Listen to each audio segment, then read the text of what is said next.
kindergarten. Today we're going to make our very own sculpture.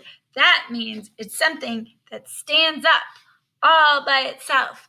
And if you left it alone, it wouldn't fall over. A piece of paper would fall over, like a drawing or a painting.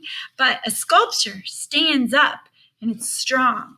So there's two words that we use to describe art usually. One is a shape and one is a form.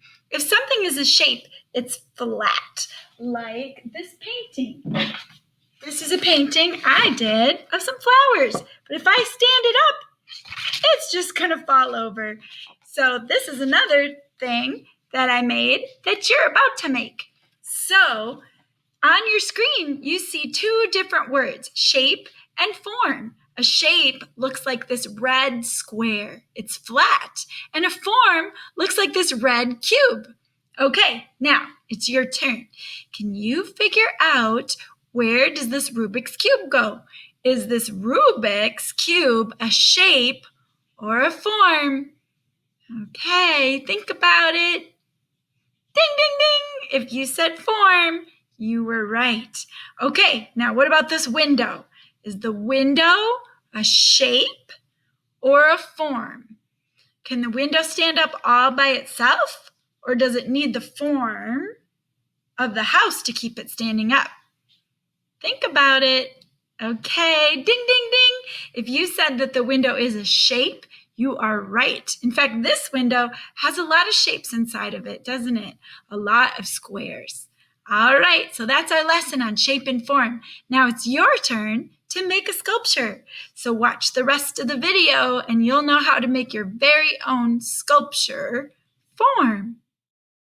For this project, you will need some scissors, some glue, and some colored strips of paper, and another piece of paper to put them on.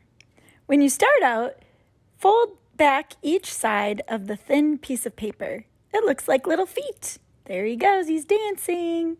Okay, now put some glue on the bottoms of those feet, and then you can find a place to stick it. It'll make a nice arch, like a standing up piece of paper. There it is, like a little bridge or something. Here, I'll tilt it back a little so you can see. Okay, now you're going to find another color of paper and fold it back and forth, kind of like when you make a paper fan. You might have done that before. And when I pull it out, it's going to look like some stairs or a zigzag line.